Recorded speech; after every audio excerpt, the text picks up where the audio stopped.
Hello' everyone, আহকচোন আজি ঘৰতে পনীৰ বনাওঁ। পনীৰ বনাবৰ বাবে মই 1.5 লিটাৰ গাখীৰ লৈ লৈছোঁ আৰু এইফালে নেমু চেপি ৰস উলিয়াই লৈছোঁ। গাখীৰখিনি উতলিবলৈ ধৰোঁতে অলপ অলপকৈ নেমুৰ ৰস ইয়াতে দিব লাগিব। এয়া চাওকচোন, ভালকৈ ফটা নাই আৰু নেমুৰ ৰস দিব লাগিব।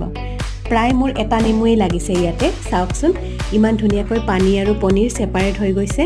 এয়া ফটফটীয়া পানীটো ওলালে গম পাব যে আপোনাৰ পনীৰ ৰেডি। এইফালে কটন কাপোৰ এখনত এই পনীৰখিনি মই চেকি ল'ম। তাৰপিছত এইখিনি ভালদৰে ধুই ল'ব লাগিব 2-3বাৰমান, যাতে ইয়াতে নেমুৰ টেঙা টেঙা সোৱাদটো আৰু গোন্ধটো নাথাকে। এয়া এইখিনি ভালকৈ ধুই এনেকৈ ওজন থকা সাজ এখনেৰে ঢাকি ভালকৈ হেঁচি ধৰি থৈ দিব লাগিব 1 ঘণ্টামানৰ বাবে। এয়া চাওক, পনীৰ ৰেডি হৈ গ'ল। এতিয়া আপুনি এইখিনি ভালকৈ কাটি কাটি হয়তো তৰকাৰীও বনাব পাৰে, এনেও খাব পাৰে, চালাড বনাইও খাব পাৰে। তেনেহ'লে কেনেকুৱা লাগিছে ভিডিঅ'টো? চাওকচোন, ইমান ধুনীয়া স্পঞ্জি হৈছে। তেনেহ'লে এনজয় কৰক। বাই।